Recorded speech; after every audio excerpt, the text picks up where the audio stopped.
This is Paul Mascetta, and in this video, I'm going to cover the second part of our video series on storytelling.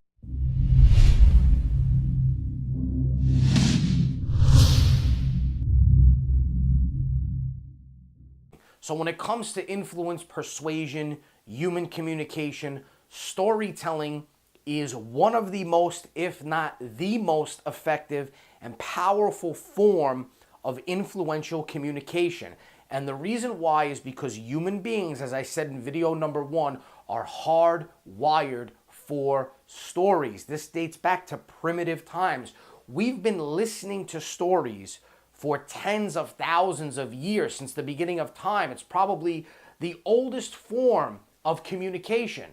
So if you think about it, when a hunter first realized that he could catch an animal quickly using a trap, how did he explain that? Well, he went back to his tribe and he told them a story. And that's how really the evolution of stories started. And they're still going on today, and it's the reason why Hollywood films generate so much money each year. It's because people cannot resist a good story. So when you wrap up your pitch, your sales letter, your persuasive message in a story, it reduces the resistance that naturally resides within people that make them question you, that make them wonder if what you're telling them is true, if your product or service really works. Instead, they're engaged in the story. So I covered some things in the initial video, and now I want to cover some mechanics or some pieces of the story that you have to have there, what I call core elements. So the first thing you got to have is a plot.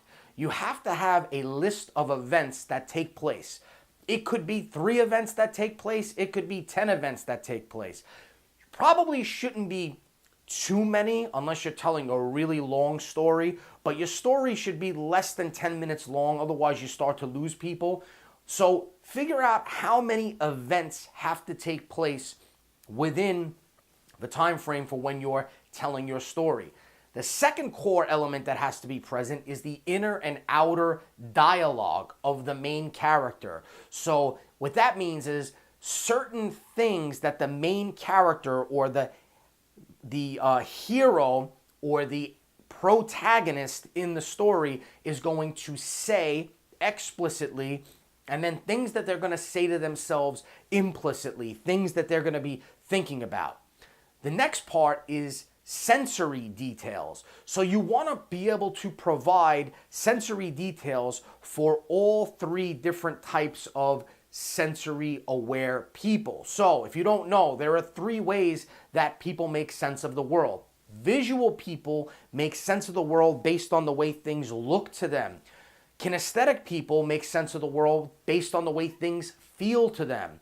And auditory people make sense of the world based on the way they hear certain things. So for example, if you're talking with a visual person, that person will use terms like, I see what you're saying. An auditory person will say things like, I hear you, I hear where you're coming from. A kinesthetic person will say, yeah, that feels right to me, or I have a gut feeling about that.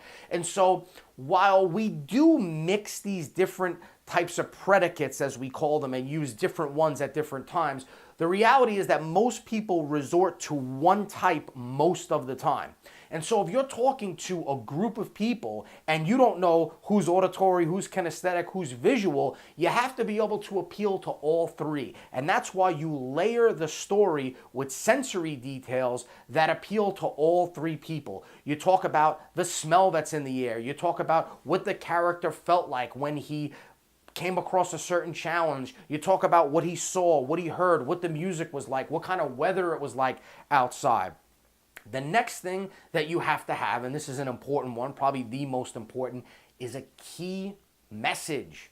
What is the overarching theme or the key message of the story? You know, sometimes people tell stories just to tell them. And that's cool if you're having a few drinks with your friends or your family over dinner, or you're in a social interaction, that's okay. But if you're strategically telling a story to ultimately sell a product, a service, an opinion, or whatever it is that you are pushing or pitching, you have to do it strategically. So you have to think about, how does the key message or the theme aligned to what you're selling. Because you might have a great story, right? You might have this perfect story that you're dying to tell people because you know it's going to engage them, but you got to figure out how it relates to your key message.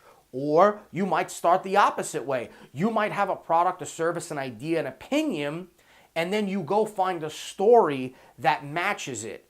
The point is that you have to be clear on what your key message is before you tell that story. And here's the thing, the more you tell the story, whether it's to yourself in the mirror, to your friends or family to get feedback from it, or once you polish it and get it done, the more you actually tell that story over and over again, the more ingrained it's going to be in your mind and the more confident you are going to appear when you tell it. And here's what happens. The more confident you appear, people believe that you are ultimately more competent. So confidence translates instantly to competence. And one of the main factors that will decide whether or not someone's going to say yes or no to you is based on your credibility. Now, there are many different factors that make up credibility, but one of the most important ones is your true competence level and your perceived competence level. And they are two very different things. You can be ultra competent in a specific area, but if you can't convey that, then people won't believe it or understand it, and they won't necessarily view you as credible. So perceived competence and actual competence are very important. And the more confident you are when you speak to people, the more competent they will believe you are in your subject matter. So again, get these core elements into your story, polish the story, and start telling it to as many people as you can. Number one, to get feedback on it, and number two, so that you can start the repetition process. Now, once you've got that part down, if you're struggling with the theme or how you want to structure the story, there are basically three types of stories that you could tell. These are the three main stories that Hollywood uses. The first one is the transformational story, which is the story of the person who started at one point in their life, and then they somehow transform through an arc. That's the arc is the high point of a story. They transform into another person. So if you look at Rocky is a 40-year-old movie, probably one of the biggest well-known movies in the world. And Sylvester Stallone, when he wrote that script, was a master at incorporating, I think he incorporated all three of these in there, because Rocky, you could see, went from this person who could, I wouldn't say barely speak English, but he was, missing a few screws, and he wasn't that intelligent, and he had nothing. He had no money. He had nothing in his life, and he transformed from a person with nothing to everything. Then you have the gain-loss theme, which is the person who starts with nothing, or has it all, or has nothing, gains it all, and then loses it again. So they have everything. They have money, they have wealth, they have success, they have happiness, and then somehow or another, they lose it, and then throughout the story, they regain it.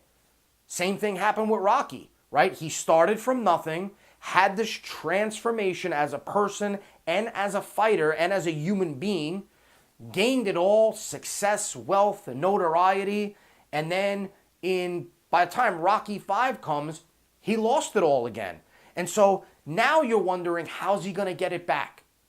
And then the third theme that you can use is the theme that involves the help of someone else, which again, Rocky utilized this perfectly. Mickey was the person that helped Rocky become the person that he was. He was the person that believed in him. And so then as the films go on and on and on, the last one he just released was Creed, which was the story of Apollo Creed, which was his first opponent in the initial movie, who passed away, I think, in Rocky 4. Now his son is going through all these difficult times in his life, and he's trying to become a professional fighter. He now goes to Rocky for help.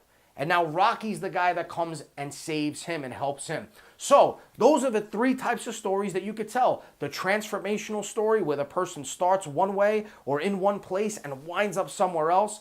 The second one is the gain-loss story where they have everything and they lose it and now you're trying to figure out how they're going to get it back. And the last one is the story of the helper who helps a person become a different type of person, saves their life, and they live happily ever after. Want to know the 5 essential elements that every persuasive story must have? Click that link right there and download the storytelling cheat sheet absolutely free. Now, if you enjoyed this video, be sure to like it, leave a comment, and share it.